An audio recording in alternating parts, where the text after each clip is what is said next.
ಇಲ್ಲಿಗೆ ಯಾಕೋ ಕರ್ಕೊಂಬಂದೆ ದಿಲೀಪ? ಆನಂದ, ನನ್ಗೆ ತುಂಬಾ ಬೇಜಾರಾಗ್ತಿದೆ ಕಣೋ. ನನ್ ತಂದೆನ ಇಲ್ಲೇ ಅಲ್ವೇನೋ ಸುಟ್ಟಾಕಿದ್ದು. ಅದಕ್ಕೆ ನಮ್ ತಂದೆ ಜೊತೆ ಮಾತಾಡೋಣ ಅಂತ ಇಲ್ಲಿಗೆ ಬಂದೆ. ದಿಲೀಪ, ನಾನು ಇನ್ ಒಳ್ಳೇದಕ್ಕೆ ಹೇಳ್ತಾ ಇದ್ದೀನಿ. ಯಾಕೆ ಇಷ್ಟೊಂದು ಯೋಚನೆ ಮಾಡ್ತಾ ಇದೀಯಾ? ಹ್ಮ್? ಈಗ ನಿಮ್ ತಂದೆಯವ್ರ ಆಯುಸ್ ಮುಗ್ದಿತ್ತು, ಅವ್ರು ಹೋದ್ರು.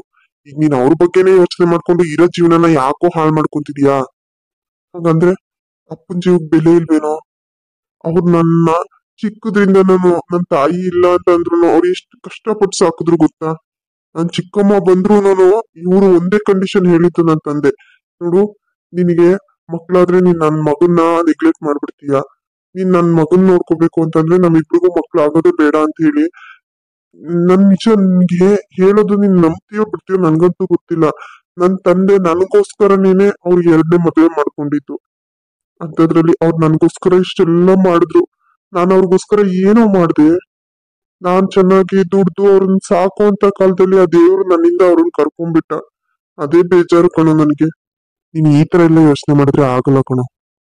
ಏನ್ ಗೊತ್ತಾ, ನಮ್ ತಾತ ಅಜ್ಜಿ ಹೇಳ್ತಾ ಇರೋರು, ಮೇಲೆ ಆಕಾಶದಲ್ಲಿ ನಕ್ಷತ್ರಗಳಿದಾವ್ ನೋಡು, ಆ ನಕ್ಷತ್ರಗಳು ಬೇರೆ ಯಾರು ಅಲ್ಲ, ನಮ್ಮವ್ರು ಯಾರು ತೀರೋಗಿರ್ತಾರೋ ಅವ್ರ ಮೇಲ್ ಹೋಗಿ ನಕ್ಷತ್ರಗಳಾಗ್ತಾರೆ ಅಂತ. ಅಲ್ಲಿಂದ ನಮ್ಮನ್ನ ನೋಡ್ತಾರಂತೆ ಅವರು.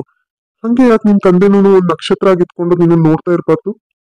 ಅವ್ರಲ್ಲಿ ನೋಡ್ಬೇಕಾದ್ರೆ ನೀನ್ ಈ ತರ ಅಳ್ತಾ ಕುತ್ಕೊಂಡಿದ್ರೆ ಅವ್ರು ಬೇಜಾರಾಗಲ್ವಾ ಹೇಳು? ಅವ್ರು ನಿನ್ ಖುಷಿಗೋಸ್ಕರ, ನಿನ್ ಜೀವನಕ್ಕೋಸ್ಕರ ಎಲ್ಲಾನು ಮಾಡಿದ್ರು. ಆದ್ರೆ ನೀನ್ ಈ ತರ ಹತ್ಕೊಂಡ್ ಕುತ್ಕೊಂಡು ಅವ್ರಿಗೆ ಬೇಜಾರ್ ಮಾಡ್ತೀಯಾ? ನೋಡು, ಏನು ಆಗಿಲ್ಲ. ಈಗ ಸದ್ಯಕ್ಕೆ ನೀನು ಎಲ್ಲಾನು ಮರ್ತು ನಿನ್ ಜೀವನ ಏನಿದೆ ಅನ್ನೋದು ಮುಂದೆ ನಡ್ಸ್ಕೊಂಡು ಹೋಗೋದು ಹೇಗೆ ಅನ್ನೋದನ್ನ ಯೋಚನೆ ಮಾಡು. ಇಲ್ಲ ಕಣೋ, ನನ್ಗೆ ಆಗ್ತಾ ಇಲ್ಲ. ನನ್ಗಿದರಿಂದ ಹೊರಗಡೆ ಬರೋಕ್ ತುಂಬಾ ಕಷ್ಟ ಆಗ್ತಾ ಇದೆ. ಇನ್ ಯಾವ ತರ ಹೇಳೋ ನಾನ್ ನಿನ್ಗೆ? ಹಬ್ಬ ಸದ್ಯ ಇಲ್ಲಾದ್ರೂ ಸಿಕ್ಕಿದ್ರಲ್ಲ.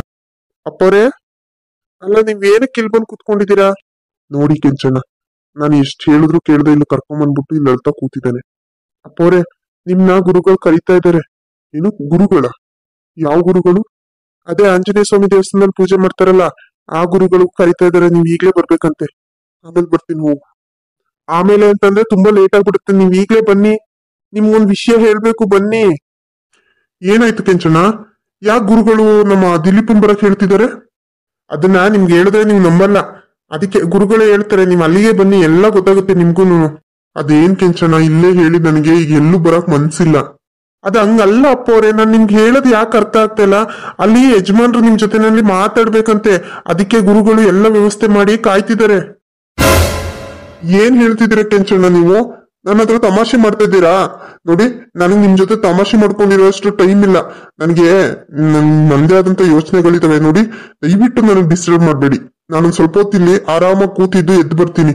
ಹೋಗಿ ನೀವೆಲ್ಲ. ಆನಂದ, ಅವ್ರನ್ನ ಕರ್ಕೊಂಡು ಹೋಗೋ, ನಾನು ಆಮೇಲೆ ಮನೆಗೆ ಹೋಗ್ತೀನಿ. ಅಯ್ಯೋ ಅಪ್ಪವ್ರೆ, ನಿಮ್ಗೆ ಯಾಕೆ ಅರ್ಥ ಆಗ್ತಾ ಇಲ್ಲ? ನಿಮ್ಗೆ ಅದಕ್ಕೆ ನಾನು ಇಲ್ಲಿ ಏನು ಹೇಳದ್ ಬೇಡ ಅಂತಾನೆ ಅನ್ಕೊಂಡಿದ್ದೆ. ಆದ್ರೂ ನೀವು ಕೇಳಿದ್ದಕ್ಕೆ ಹೇಳ್ದೆ. ನೋಡಿ, ಈಗ್ಲೇ ನೀವು ಗುರುಗಳ ಹತ್ರ ಬನ್ನಿ, ಅವರೇ ಹೇಳ್ತಾರೆ. ದಿಲೀಪ, ನನಗೂ ಇವ್ರು ಹೇಳ್ತಿರೋದನ್ನ ನಂಬಕ್ ಆಗ್ತಾ ಇಲ್ಲ. ಆದ್ರೂ ಗುರುಗಳು ಬರಕ್ ಹೇಳಿದ್ದಾರೆ ಅಂತಂದ್ರೆ ಏನಾದ್ರೂ ಒಂದ್ ವಿಷಯ ಇರುತ್ತೆ ಕಣೋ. ಪ್ಲೀಸ್ ಕಣೋ, ಬಾರೋ.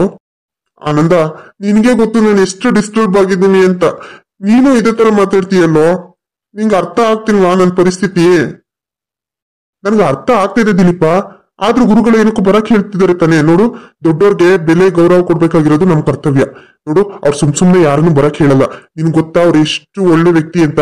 ನೋಡು, ಕೆಂಚನ ಹೇಳ್ತಿದ್ದಾರೆ ಅಂತ ಅಂದ್ರೆ ಏನಾದ್ರೂ ವಿಷಯ ಇರ್ಬೋದು. ಅದಕ್ಕೆ ಅವ್ರು ನಿನ್ನ ಹುಡ್ಕೊಂಡ್ ಬರಕ್ ಕಳ್ಸಿದ್ದಾರೆ. ಬಾ, ಈಗ್ಲೇ ಹೋಗಿ ಅದೇನ್ ವಿಷಯ ಕೇಳೋಣ. ಸರಿ ಆಯ್ತು, ನೀನ್ ಇಷ್ಟ ಹೇಳ್ತಿದೀಯ ಅಂತ ಅಂದ್ರೆ ಬರ್ತೀನಿ, ನಡಿ ಹೋಗೋಣ. ಕೆಂಚನ, ನಾನ್ ಕರ್ಕೊ ಬರ್ತೀನಿ, ಹೋಗಿ ನೀವು. ಇಲ್ಲ, ನಾನು ಜೊತೆಲೇ ಬರ್ತೀನಿ. ಬನ್ನಿ, ಎಲ್ಲರೂ ಒಟ್ಟಿಗೆ ಹೋಗೋಣ. ಗುರುಗಳೇ, ಗುರುಗಳೇ.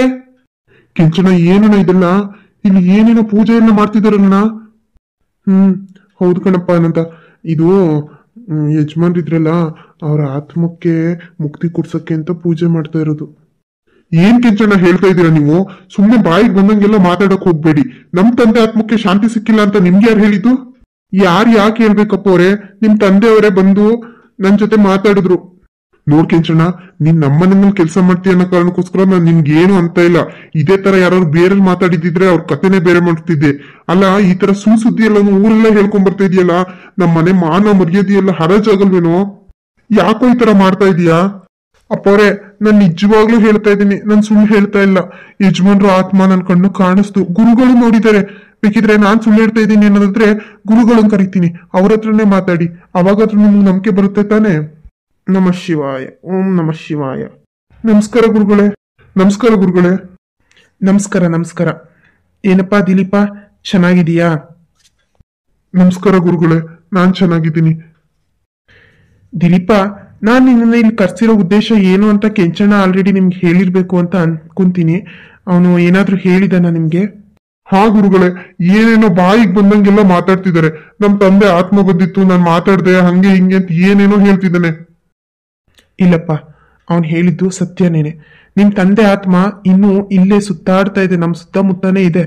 ಅದಕ್ಕೆ ಮುಕ್ತಿ ಕೊಡಿಸ್ಬೇಕು ಅಂತಾನೇನೆ ಇವತ್ತು ಪೂಜೆಗೆ ವ್ಯವಸ್ಥೆ ಮಾಡಿರೋದು. ನಿಮ್ ತಂದೆಯವರ ಆತ್ಮ ಸುಮ್ನೆ ಬಂದಿಲ್ಲಪ್ಪ. ಅದು ನಿನ್ನ ಹತ್ರ ಏನೋ ಮಾತಾಡ್ಬೇಕು ಅಂತ ತುಂಬಾ ಆಸೆ ಪಡ್ತಾ ಇದೆ. ಅದ್ರ ಆಸೆ ನೆರವೇರಿಸ್ಬೇಕಾಗಿರೋದು ನಮ್ ಕರ್ತವ್ಯ ಅಲ್ವಾ? ಎಲ್ಲ ವಿಚಾರ ಗೊತ್ತಾಗಿನೂ ನಾವು ಸುಮ್ನೆ ಆಗ್ಬಿಟ್ರೆ ತಪ್ಪಾಗುತ್ತಪ್ಪ. ಅದಕ್ಕೆ ನಿನ್ನನ್ನ ಬರಕ್ ಹೇಳಿತ್ತು. ಇಷ್ಟೆಲ್ಲ ಪೂಜೆ ವ್ಯವಸ್ಥೆ ನಾನೇ ಮಾಡ್ಸಿದ್ದೀನಿ.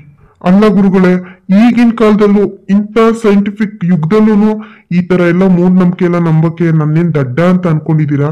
ನೋಡಿ, ನಿಮ್ಗೆ ಎಷ್ಟು ದುಡ್ಡು ಬೇಕು ಹೇಳಿ, ನಾನು ಕೊಟ್ಬಿಡ್ತೀನಿ. ಪೂಜೆ ಖರ್ಚು ಏನಿದೆ ಎಲ್ಲ ಕೊಟ್ಬಿಡ್ತೀನಿ. ಆದ್ರೆ ನಮ್ ತಂದೆ ದೆವ್ವ ಆಗಿದ್ದಾರೆ ಅಂತ ಊರಲ್ಲೆಲ್ಲ ಸುದ್ದಿ ಮಾತ್ರ ಮಾಡ್ಬೇಡಿ. ಶಿವ ಶಿವ, ಅಲ್ಲಪ್ಪ, ನಿನ್ಗೆ ನಾನು ದುಡ್ಡಿಗೋಸ್ಕರ ಇದೆಲ್ಲ ಮಾಡ್ತಾ ಇದ್ದೀನಿ ಅಂತ ಅನ್ಕೊಂಡಿದ್ಯಾ? ಇಲ್ಲ ಕಣಪ್ಪ, ನಮ್ಮ ದೇವಸ್ಥಾನ ಉದ್ಧಾರ ಮಾಡೋದಿಕ್ಕೋಸ್ಕರ ಜೀರ್ಣೋದ್ಧಾರಕ್ಕೆ ನಿಮ್ ತಂದೆ ಬೇಕಾದಷ್ಟು ದಾನ ಮಾಡಿದ್ರು. ಅವರಿಂದ ನಮ್ ದೇವಸ್ಥಾನ ಇವತ್ತು ಈ ಮಟ್ಟದಲ್ಲಿ ನಡೀತಾ ಇದೆ. ಅಂತದ್ರಲ್ಲಿ ಅವ್ರ ಆತ್ಮಕ್ಕೆ ಶಾಂತಿ ಸಿಕ್ಕಿಲ್ಲ ಅಂತ ಅಂದ್ರೆ ನಾವ್ ಅದನ್ನ ಗೊತ್ತಾಗೇನು ಸುಮ್ನೆ ಕೈ ಕಟ್ಕೊಂಡ್ ಕುತ್ಕೊಳಕ್ ಆಗಲ್ವಲ್ಲಪ್ಪ. ಅದಕ್ಕೆ ಅವ್ರ ಆತ್ಮಕ್ಕೆ ಶಾಂತಿ ಸಿಗ್ಲಿ ಅಂತ ನಾನು ಇಷ್ಟೆಲ್ಲ ಮಾಡ್ತಾ ಇದ್ದೀನಿ ಕಣಪ್ಪ. ಯಾವುದೇ ದುಡ್ಡಿನ ಆಸೆನೂ ನನ್ಗಿಲ್ಲ. ಅಲ್ಲ ಗುರುಗಳೇ, ಅಲ್ಲ, ನೀವ್ ಹೇಳ್ತಿರೋದು ನನ್ ಮೇಲೆ ನಂಬಿಕೆ ಇದೆ ಬಿಡಿ. ಆದ್ರೂ ಇವ್ರ ತಂದೆ ಆತ್ಮ ಅದು ಇದು ಅಂತ ಇದೀರಲ್ಲ, ನಿಜವಾಗ್ಲೂ ನನ್ಗೆ ನಂಬಕ್ ಆಗ್ತಾ ಇಲ್ಲ. ನನಗ್ ಗೊತ್ತಪ್ಪ, ನೀವೆಲ್ಲ ಈಗಿನ ಕಾಲದ ಮಕ್ಕಳು ಅಂತ ನನಗ್ ಗೊತ್ತು. ನೀವ್ ಇದೆಲ್ಲನೂ ನಂಬಲ್ಲ ಅಂತ. ಆದ್ರೂ ಅದು ಸತ್ಯನೇನೆ. ಇವತ್ತು ನೀವು ಅದನ್ನೆಲ್ಲ ಕಣ್ಣಿಂದ ನೋಡ್ತೀರಾ. ನೋಡಪ್ಪ ದಿಲೀಪ, ಹೋಗಿ ಸ್ನಾನ ಮಾಡ್ಕೊಂಡು ಮಡಿ ಬಟ್ಟೆ ಹಾಕೊಂಡ್ ಬಾ ಹೋಗಪ್ಪ. ಗುರುಗಳೇ, ನನಗೆ ನಮ್ ತಂದೆ ಆತ್ಮ ಬಂದಿದೆ ಅಂತಂದ್ರೆ ನಂಬಕ್ ಆಗ್ತಾ ಇಲ್ಲ. ಆದ್ರೂ ಅವ್ರ ಆತ್ಮ ನಿಜವಾಗ್ಲೂ ನನ್ ಜೊತೆ ಮಾತಾಡುತ್ತೆ ಅಂತ ಅಂದ್ರೆ ಅದಕ್ಕಿಂತ ಖುಷಿ ಬೇರೊಂದಿಲ್ಲ.